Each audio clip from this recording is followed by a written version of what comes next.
একটা খেজুর গাছের প্রায় 10টা 8টা করে ছড়ি আছে। একটা ছড়িতে আনুমানিক কতখানি হবে আপনারা একটু দেখেন কতখানি হবে। আমি তো মনে করি একটাতেই প্রায় 30 কেজি 40 কেজির কাছাকাছি। তাহলে 10টা কিংবা 8টা করে ছড়ি যদি থাকে তাহলে কত কেজি করে খেজুর হতে পারে একটা করে গাছে। এই দেখেন ছড়ির অভাব নেই, কত বড় বড়। পরন্ত বিকেলবেলা পাখির কোলাহল, সমুদ্রের নীরবতা, অনেক সুন্দর মনোরম পরিবেশ। এইটাই সেই বাহরাইন ঢোকার ভিআইপি রাস্তা।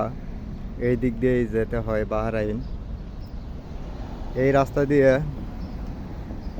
একদিনের জন্য গাড়ি ঢুকালে 1200 রিয়াল দিতে হবে এবং 1 বছরে আপ ডাউন করলেও ওই 1200 রিয়ালই দিতে হবে।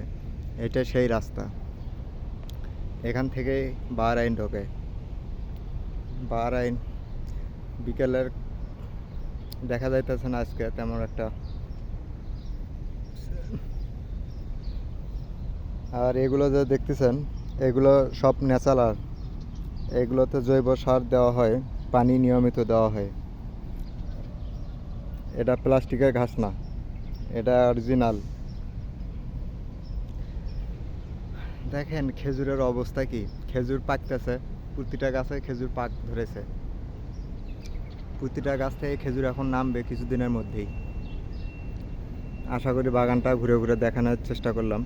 আরও একটু জায়গা আছে, অতটুকু সময় নেই হাতে। অবশ্যই লাইক কমেন্ট শেয়ার করবেন।